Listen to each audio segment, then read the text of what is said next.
Madame la bourgmestre, Mesdames et Messieurs les échevins et conseillers communaux, Mesdames et Messieurs des corps constitués et des associations patriotiques, Mesdames et Messieurs les représentants des 12e et 13e de ligne, Mesdames et Messieurs, vous tous, en vos grades, titres et qualités.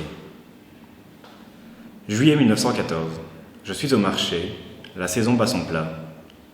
Les touristes sont nombreux, heureux de découvrir les bas et de goûter aux joies de nombreux concerts et pièces de théâtre venus égayer l'été. C'est notre première sortie en famille depuis le décès de papa.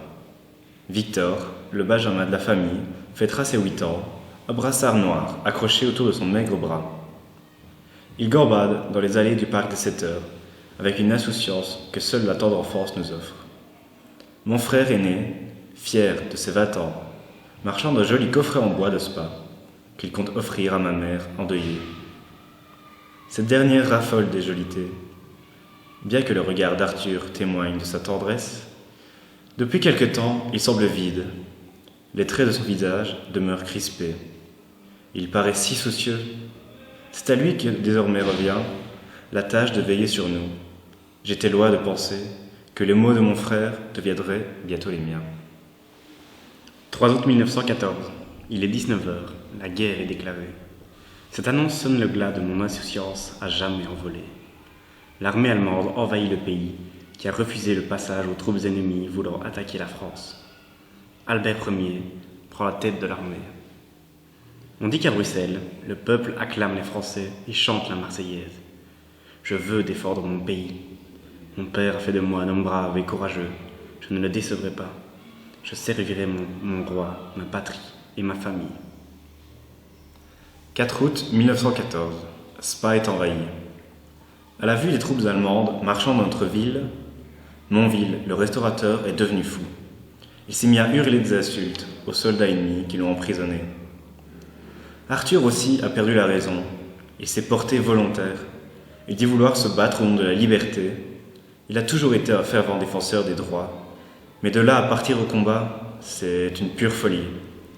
Il est jeune, ne connaît rien à la l'âpreté des batailles et des armes.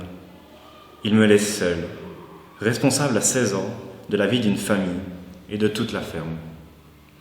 Mon cher Théo, je ne sais pas si tu recevras cette première lettre. Les premiers jours furent douloureux. Je sais que tu prends soin de maman et de Victor.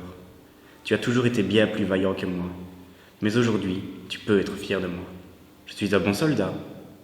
Libye à cela. Lors de la prise de Liège, les Allemands nous ont fait prisonniers. Mais M. Emmons, tu sais, l'ingénieur architecte, est parvenu à nous faire échapper.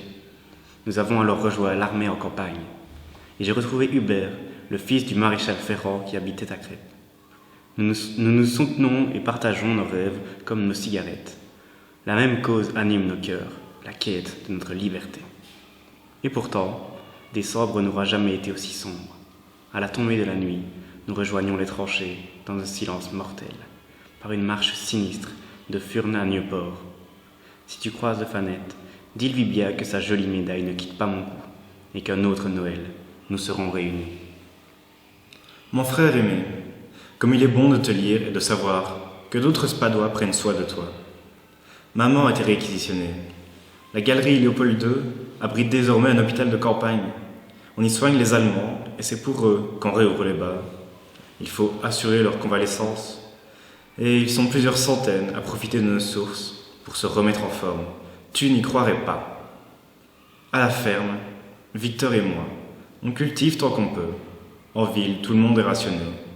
On cache un maximum et on distribue en cachette. Mais il faut être rusé.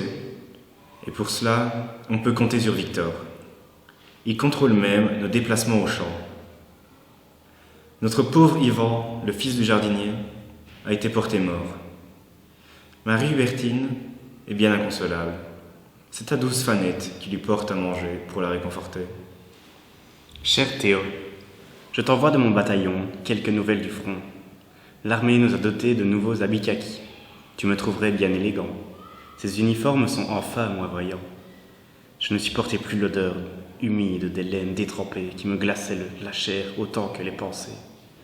Mais nos nouveaux ennemis sont aussi envahissants que les Allemands. Puces, poux et moustiques nous rongent jusqu'au sang. Arthur, mon frère, Ce n'est plus dans mon imagination qu'on aurait connu ces soldats si le destin nous avait mis sur terre juste 100 ans plus tôt. J'aime créer des histoires, nous imaginer prêts à lutter. Aux côtés de ces hommes, soldats improvisés, parfois à peine plus âgés, pas vraiment mieux parés, plongés dans ces charniers.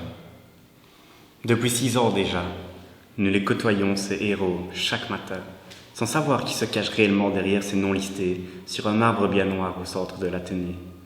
Nous tournons autour d'eux sans bien souvent les voir, car la vie a repris, depuis 100 ans déjà. Mais ne laissons pas ces hommes sombrer dans les méandres de l'oubli. À la fin de la guerre, 42 000 militaires belges ont perdu la vie. 45 héros spadois sont morts pour la patrie. Rendons hommage à ces hommes, ces pères, ces fils, qui ont sacrifié leur vie pour notre ville, notre pays, notre liberté.